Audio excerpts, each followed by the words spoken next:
Hello and welcome. Pilots don't use Morse so much these days. Why bother with dits and ahs when you have clear speech on the radio? At 47 kilo, the wind is 240 degrees, 20 knots, runway 13, correction 31 left, clear for takeoff. The need for communication between air and the ground was obvious from the earliest. Think of observation balloons and World War I reconnaissance aircraft.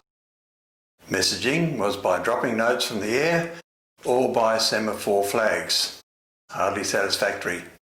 There was another way. The idea of a telegraph had been put forward in 1753 by someone anonymous in Scotland. In 1774, Georges Louis Lesage rigged up an electric telegraph between two rooms in his home. Many other inventors advanced the technology.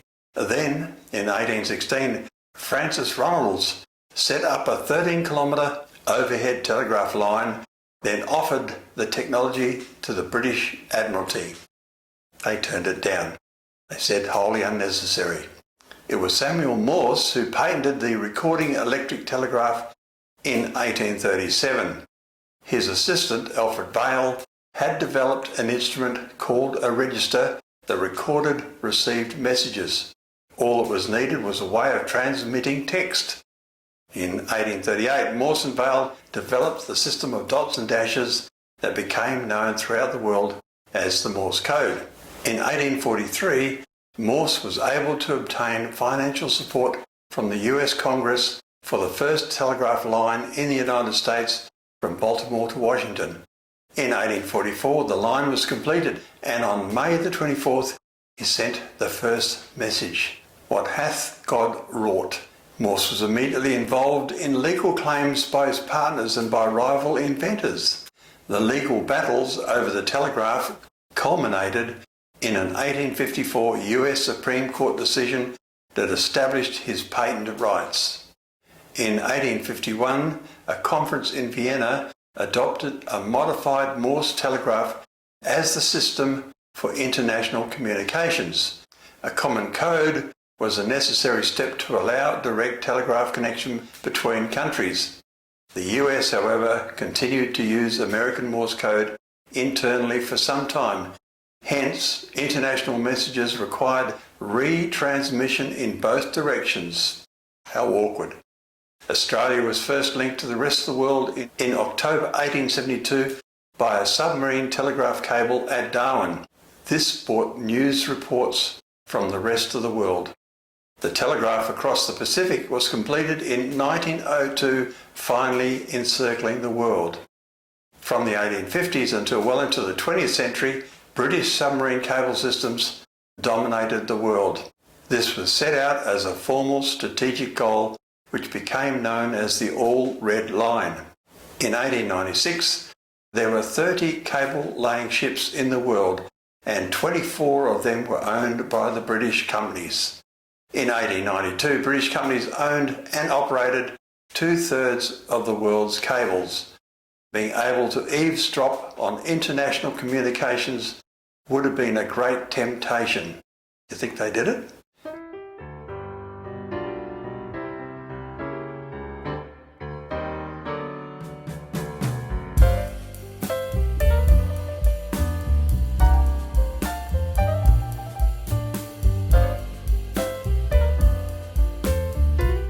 The Post Office in Western Australia discontinued its telegraph service in 1963, and Australia discontinued its worldwide telegram service in 2011.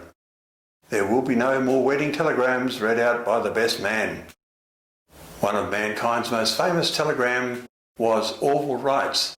In December 1903, he sent, "Success, 4 flights Thursday morning, all against 21-mile wind." My father was a postmaster and was proficient in Morse.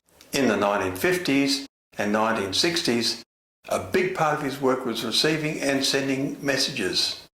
His workday didn't end until the sign-off from the General Perth Post Office. Morse code, sent by radio rather than through wires, was widely used in World War II. Wireless operators in bombers sent and received signals and agents behind enemy lines did the same. Plain text could be disguised using ciphers. Britain's Bletchley Park broke Germany's code from the Enigma machine, and in Australia, code breakers were reading Japanese enciphered Morse code. There has been only one character added to the Morse code library in 60 years. Can you guess what that is? The symbol @ familiar to those who use the internet. That was added in 2004. Although Morse use has declined, in aviation, radio aids to navigation still identify themselves with Morse. So, when tuning an automatic direction finder to a non-directional beacon or a very high-frequency omnidirectional range, the pilot listens for the Morse code signal identifier. Once identified, the pilot can use that station for navigation. Here too, technology is replacing NDB and VOR with GPS and area navigation GPS-based procedures. Nowadays, amateur radio operators may be the last to use Morse code, though even there, it is a dying art. Thank you for watching.